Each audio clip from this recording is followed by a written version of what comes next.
शादी के बाद सुरुचि ससुराल पहुंची। सारे कार्यक्रम खत्म होने के बाद 3 से 4 दिनों में सभी मेहमान एक एक करके वापस चले गए, लेकिन उसकी ननद और उसके 2 बच्चे 2 दिनों के लिए रुक गए। उसके सास ससुर ने तो बहुत पहले ही इस दुनिया से विदा ले ली थी, इसलिए उसकी ननद ने जितने दिन भी रहीं, सुरुचि को भरपूर प्यार दिया ताकि उसको सास की कमी न खले। भाई के विवाह की सारी जिम्मेदारी वे ही संभाल रही थी।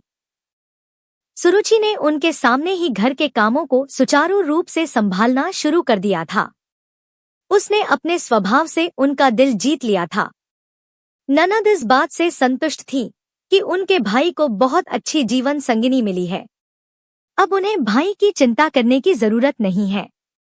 विदा लेते समय ननद ने सुरुचि को गले लगाते हुए कहा, मेरा भाई दिल का बहुत अच्छा है, तुझे कभी कोई तकलीफ नहीं होने देगा।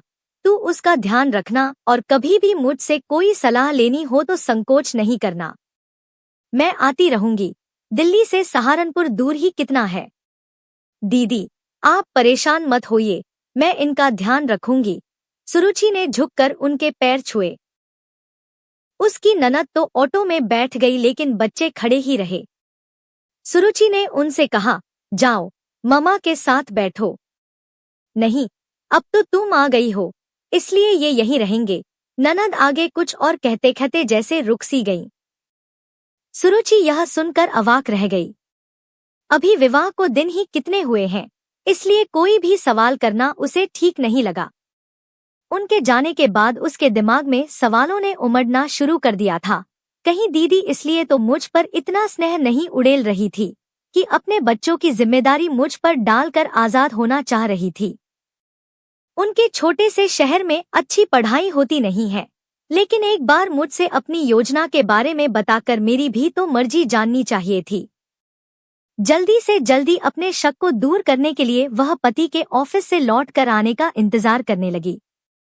सुंदर के आते ही उसने उसे चाय दी। उसके थोड़े रिलैक्स होते ही यह सोचकर कि उसे यह न लगे कि उसकी बहन के बच्चे रखने में उसे आपत्ति है, उसने धीरे से पूछा, दीदी के बच्चे यहीं रहेंगे क्या? दीदी के नहीं, वे मेरे ही बच्चे हैं। पत्नी की मृत्यु के बाद दोनों बच्चों को अपने पास रखकर उन्होंने ही उनको पाला है। तुम्हें क्या तुम शादीशुदा हो? तुमने हमें पहले क्यों नहीं बताया? हमें धोखा दिया। अपने पति की बात पूरी होने से पहले ही वह लगभग चीखती हुई बोली। उसे लगा जैसे वह किसी साजिश की शिकार हुई है। इस स्थिति के लिए वह बिल्कुल तैयार नहीं थी।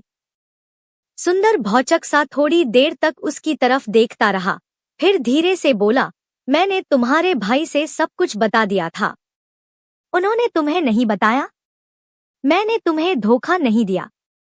फिर भी तुम मेरी ओर से आजाद हो, कभी भी वापस जा सकती हो। अब चौंकने की बारी उसकी थी। तो क्या मेरे अपने भाई ने मुझे छला है? उसको लगा उसके माथे की नसें फट जाएंगी। उसने दोनों हाथों से जोर से सिर पकड़ लिया और रोते रोते धम्म से जमीन पर बैठ गई।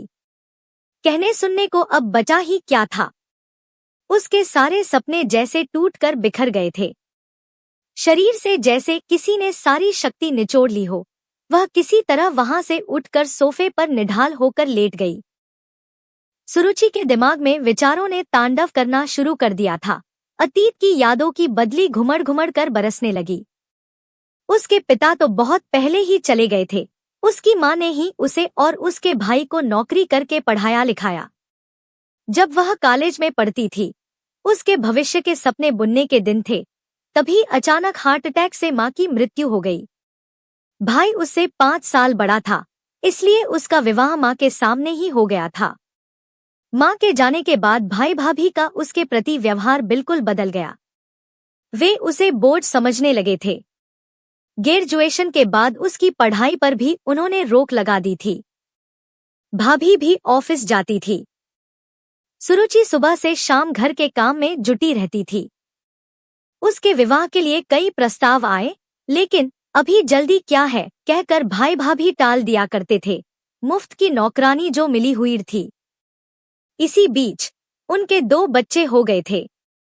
जब पानी सिर से गुजरने लगा और रिश्तेदारों ने उन्हें टोकना शुरू कर दिया, तो उन्होंने उसकी शादी के बारे में सोचना शुरू किया, जिसकी परिणति इस रिश्ते से हुई। जिस उम्र की वह थी, उसमें बिना खर्च के इससे अच्छा रिश्ता क्या हो सकता था। उसका मन भाई भाभी के लिए घृणा से भर उठा। अचानक सुंदर को सामने खड़े देखकर उसके विचारों को झटका लगा। सुंदर ने उसके पास बैठते हुए कहा, तुम्हारे साथ जो भी हुआ बहुत बुरा हुआ, लेकिन दुखी होने से बीता वक्त वापस नहीं आएगा। अभी उठो और शांतमन से इसका हल सोचो। जो तुम चाहोगी वही होगा। तब तक तुम मेरी मेहमान हो, तुम कहोगी तो मैं तुम्हारे भाई के पास छोड़ आऊंगा। भाई के पास जाकर क्या होगा? यदि उन्हें मेरी खुशी की परवाह होती तो ऐसा करते ही क्यों? मुझे नहीं जाना उनके पास। वह बुदबुदाई और आंखों के आंसू पोंछकर घर के काम में लग गई। अगले दिन सुबह सुबह उसकी ननद का फोन आया। सुरुचि समझ गई कि कल की घटना के बारे में वे जान चुकी हैं, इसीलिए उनका फोन आया है। उधर से आवाज आई, सुरुचि बेटा, हमने तुम्हारे भाई से कुछ भी नहीं छिपाया था। फिर भी यदि तुम्हें बच्चों से समस्या है तो वे पहले की तरह मेरे पास ही रहेंगे, लेकिन मेरे भाई को मत छोड़ना। बहुत सालों बाद उसके जीवन में तुम्हारे रूप में खुशी आई है।